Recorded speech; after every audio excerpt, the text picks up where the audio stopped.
The Windsor Police Major Crimes Unit is investigating after a body was discovered in a downtown alley. The CBC's Meg Roberts is at the scene. Now, Meg, what do we know? Helicopters circulating the area over the Detroit River as dozens of emergency personnel work to find two people who reportedly fell through ice. This was seen earlier today during a search and rescue at the riverfront near Assumption Park. Now, I was on scene this afternoon just as a man was being pulled from the icy water and rushed to hospital. He's currently in critical condition. Our Chris Ensing is standing right where the rescue happened today. He joins us live now. Now, Chris, can you tell us what the latest is? Well, Chris, I remember covering the story when officials first announced that they were going to create an opioid strategy back in August. And a supervised injection site was pitched as a way to help deal with the opioid use. That was 6 months later. Are we any closer now? Crews have been trying to stay one step ahead of the snow all day, but it just keeps falling. It's canceled school buses and made for messy commutes to and from work.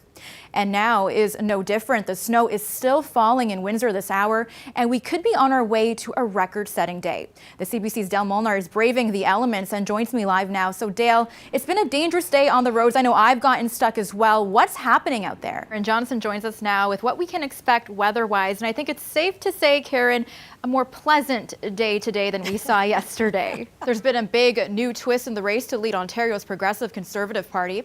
Patrick Brown is trying to join the race for the leadership, a race that only existed because he earlier resigned. The media outlet that first reported allegations of sexual misconduct against him. And two people have revealed information to CBC News that raises questions about those allegations. Queen's Park reporter Mike Crawley has the latest. The federal government is hoping to reinvent how it interacts with Canada's Indigenous people. It's promising to introduce sweeping changes recognizing Indigenous rights. What about when it does come to the police force and the RCMP?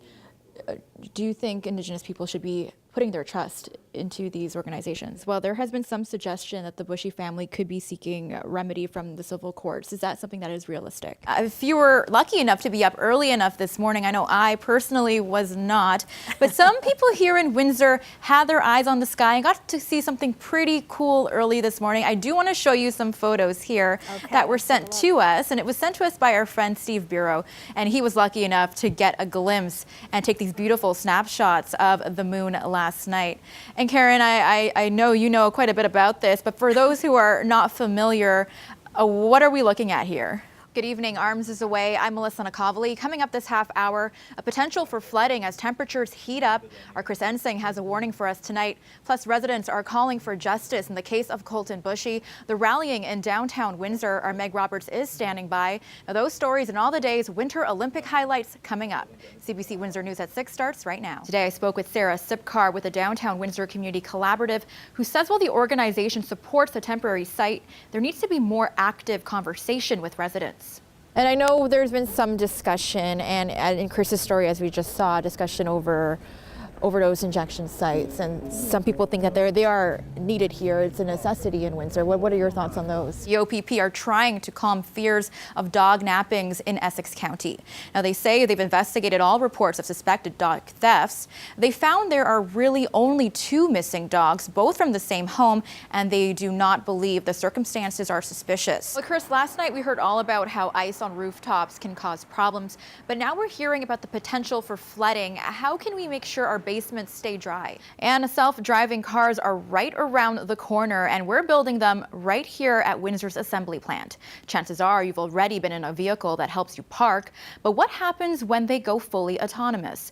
It begs the question, is our city ready for those changes? Our Chris Ensing is parked downtown tonight. Now, Chris, you were at a panel today at the university focused on self-driving vehicles. What are the big concerns here? Justin Trudeau began a 4-day trade and investment mission to the U.S. today.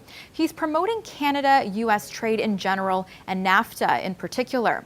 And the first stop was Chicago. The CBC's Katie Simpson is there and has this report. And preparations are well underway. These carvers are turning Confederation Park into crystal gardens. Artists from around the world will transform blocks of ice into frozen works of art. It's one of Winterlude's biggest attractions.